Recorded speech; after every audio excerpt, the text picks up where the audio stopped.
Hello and welcome.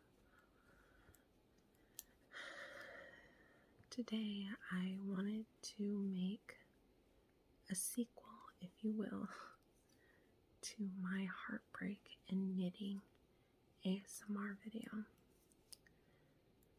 I don't know that I have a future in ASMR, but I had really good responses and reception, and I had a really nice comment from, I don't know how you say the username, but I believe it was Pin 1751.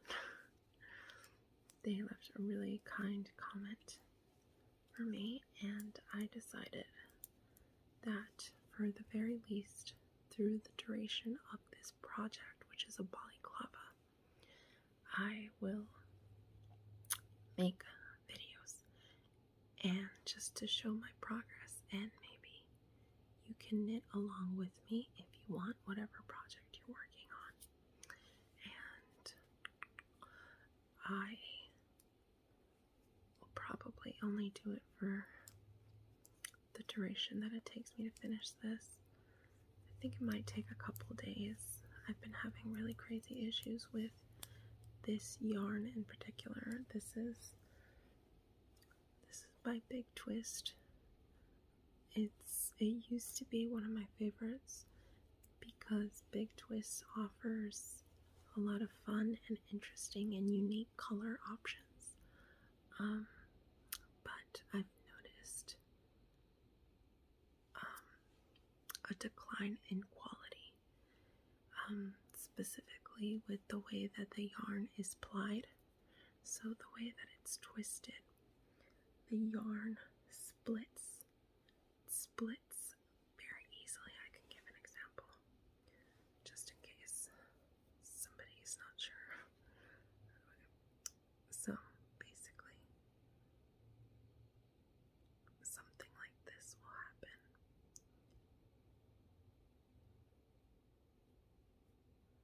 This is the very end of the yarn, so I don't really mind.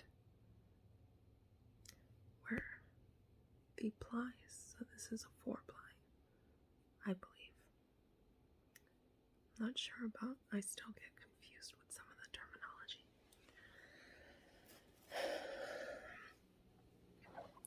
So this yarn has been giving me a lot of issues, but I decided that I really need to stash bust this year.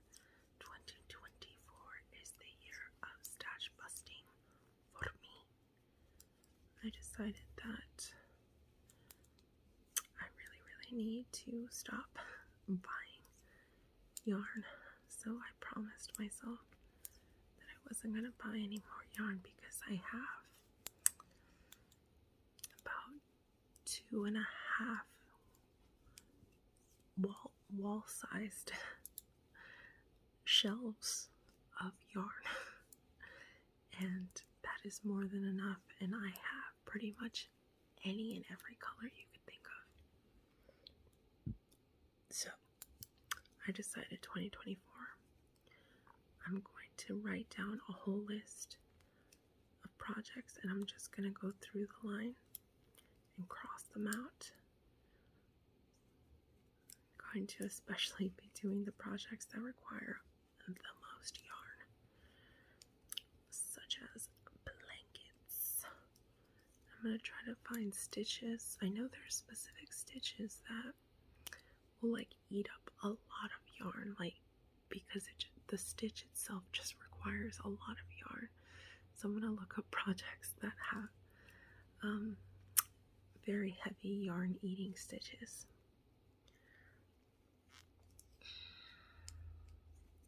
I bought this fun neon yellow because I always gravitate towards the fun and funky colors.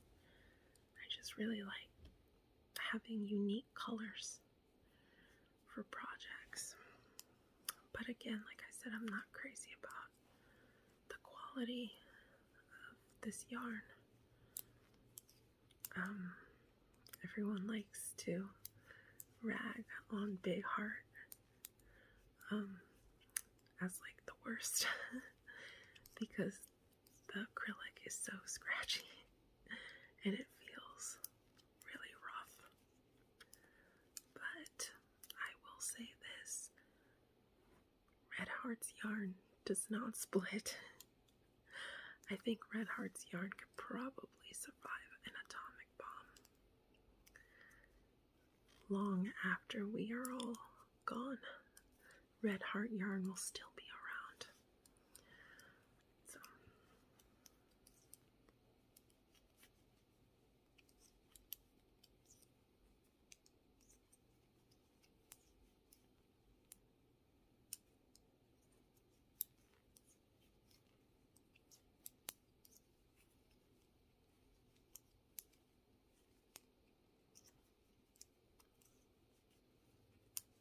I mentioned in my last video that I am working a balaclava. I really love balaclavas. I think they're so fun, and I feel like an interesting art student, or I don't know. I just feel like very cool because it frames the face in a very fun and interesting way that I am not used to, and I really like it. I think it's really fun.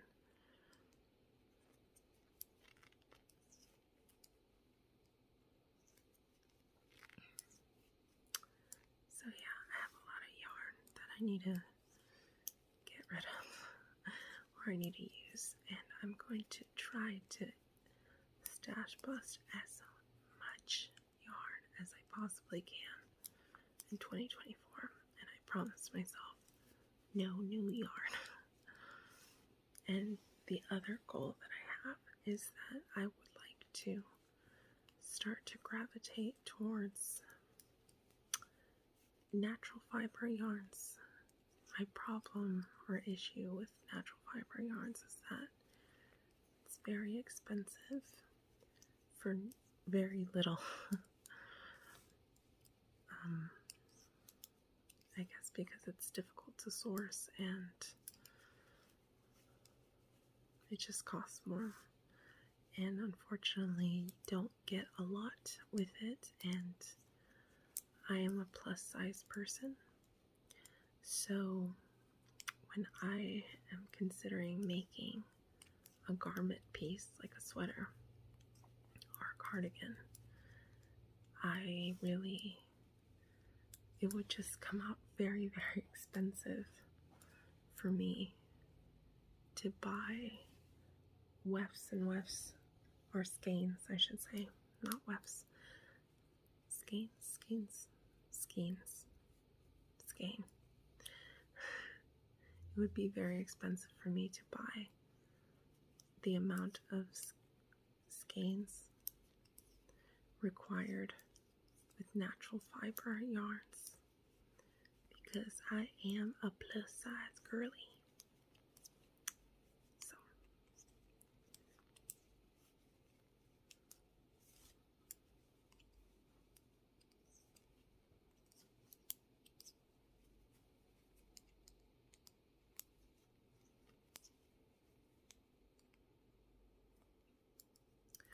this project is the first time that I am ever using a 1x1 rib.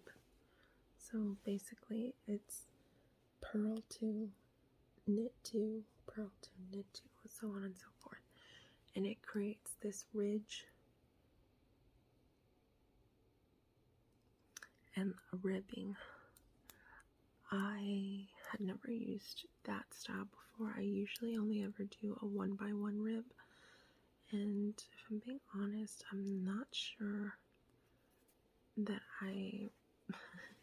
maybe it needs to be the right project because I'm not really crazy about the look of it. I still kind of prefer the look of a 1x1 rib as opposed to a 2x2. I just feel like the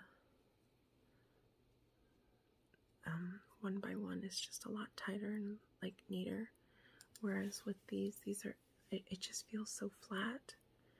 I think it would have to be like a smaller weight yarn and probably smaller needles, because it looks very, very flat.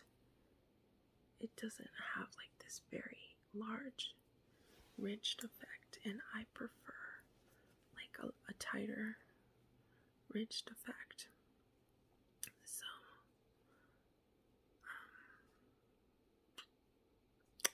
yeah.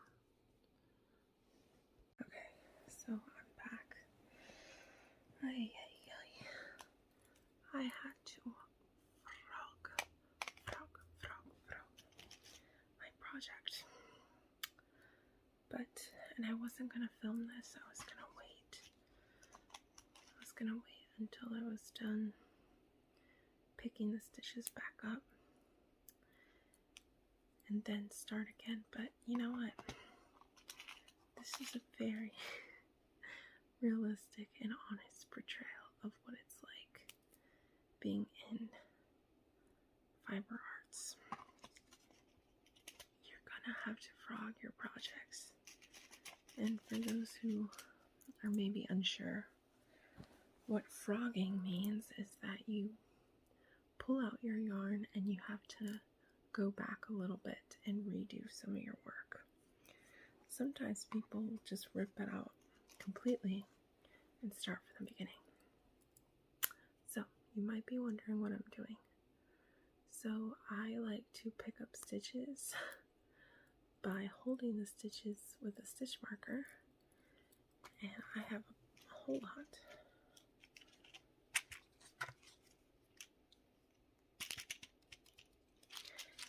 And the stitches are wide enough so that I can slip them in even with the stitch holder in, and honestly it just is a lot easier than just trying to do it by slowly doing it one by one on each needle, because then stitches fall out and it's just like a whole mess. So anyways, as I was saying, I don't quite remember exactly what I was saying, but I think I'd been talking about my projects that I wanted to take on so I could stash bust into the new year, and it's my big project for 2024, and plan not to buy any new yarn until 2025, because I have more than enough yarn to last me probably even more than a year. But I have like a punch needle kit, and punch needle also takes up a lot of yarn, so that will be a good project to take on.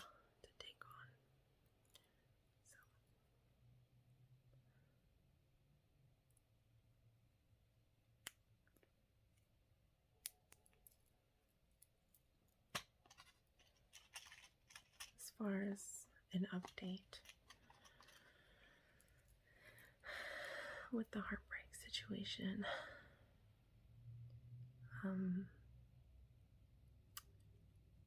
I mean, it's been less than 24 hours, so there's not a huge update, but I have been finding myself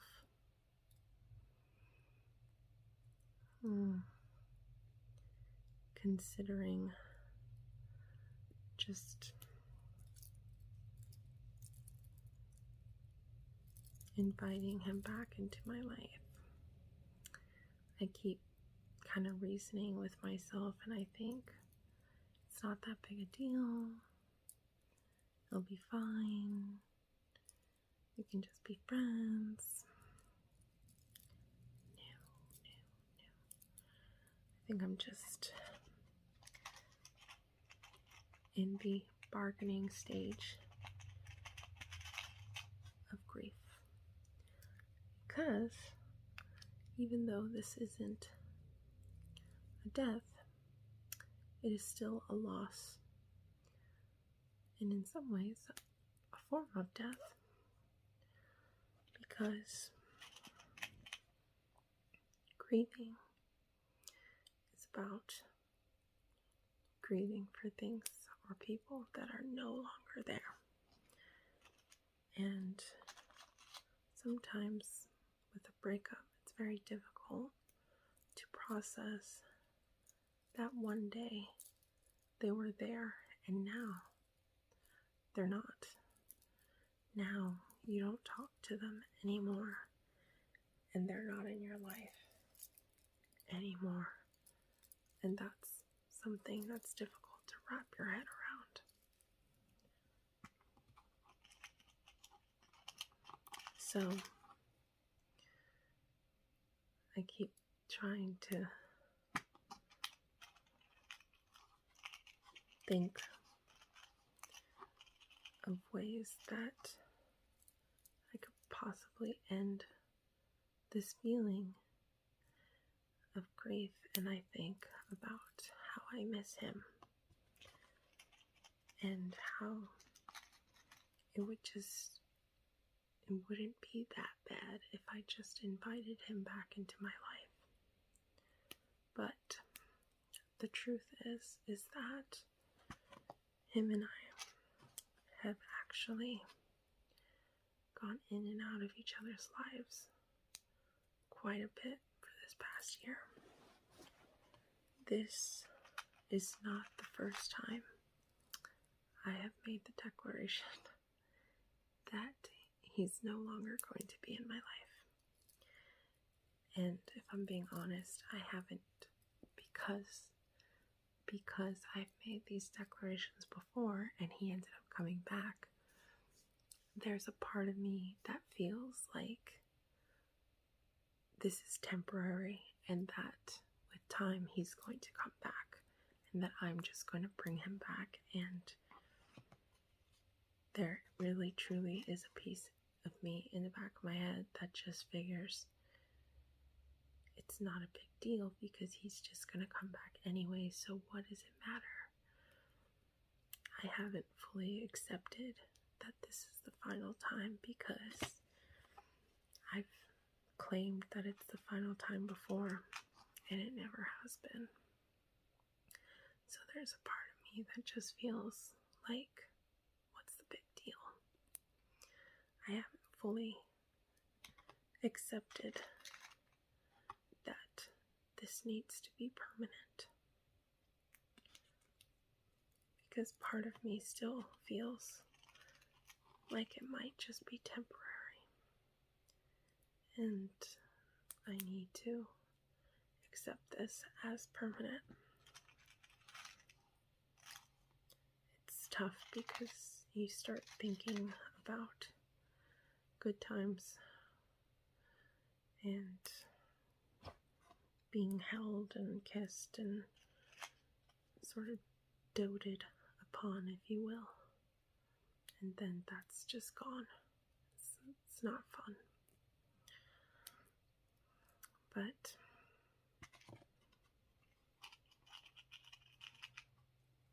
it's not the end of the world. Although it might feel like it sometimes. This looks kind of neat. I almost wonder, wouldn't that be cute? I feel like that would be cute.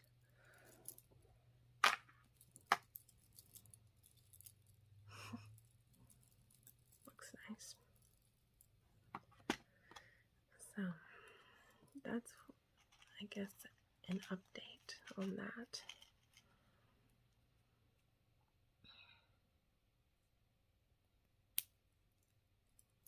Other than that, I don't have too much to report on other than I have not reached out to him. I have considered it quite a bit, but I haven't succumbed to those impulses.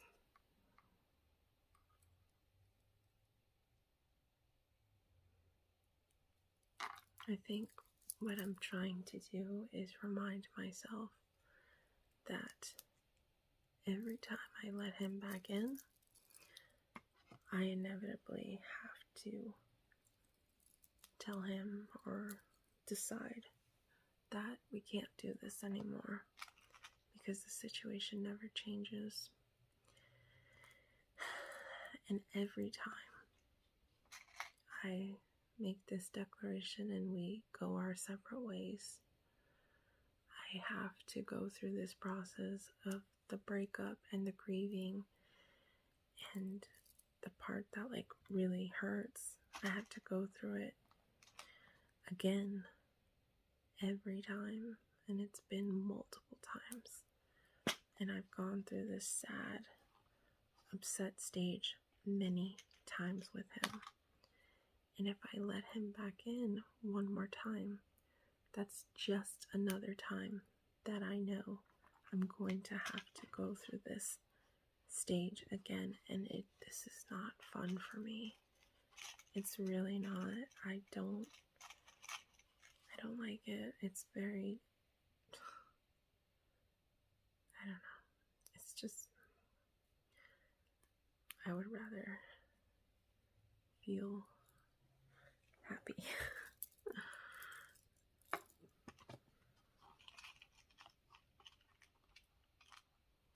Trying to see how much time I have.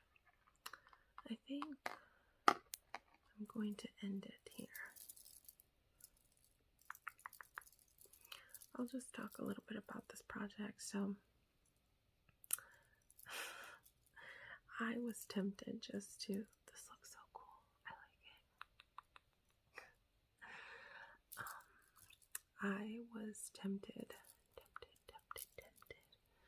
to, excuse me, oh my goodness. I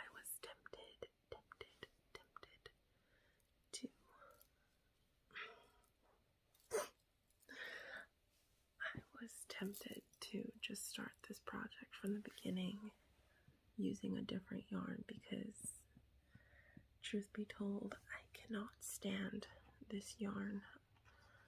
I mean, I think the color looks cool and it's fun and bright, but the quality, unfortunately, of Big Twist yarn has just gone kaput, because this has gotten so tangled, and I've had to frog multiple times and try to recover stitches, and it's truly been a nightmare. But I want a stash bust, and I've been holding on to this. I kind of liked it because it kind of reminded me of like Goosebumps or like Slimer from Ghostbusters. I kind of like this color. It's like that like bright toxic green ooze slime. I don't know, it just feels very nostalgic, very 90s, like a 90s green. Oh, that looks so cute. I love that. Oh my god, I'm gonna have to do a project where I do this. Oh, it's so cute. This is it has a lot of really cool colors.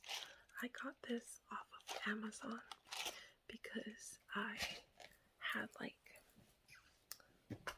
you know, like those little maybe 4 or 5 packs of stitch markers, but I would lose them like all the time, and I would just end up getting like new little packets, and then I said, you know what, I'm just gonna go ahead and get the big box, because I lose these things all the time. I'm trying my best to like keep a track of them because I don't want to lose them anymore. It seems very wasteful. So trying my hardest to be more mindful. But I'll just kind of finish up here. This is what I do, by the way. And then I remove the stitch marker.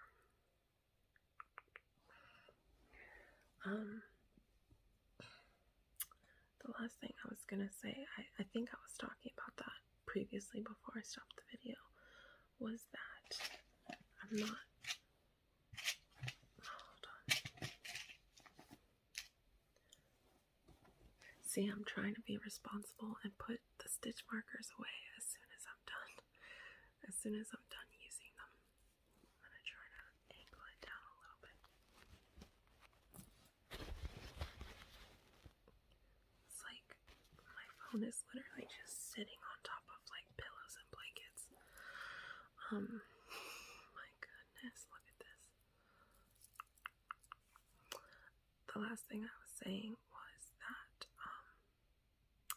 I'm not the biggest fan of the 2x2 rib.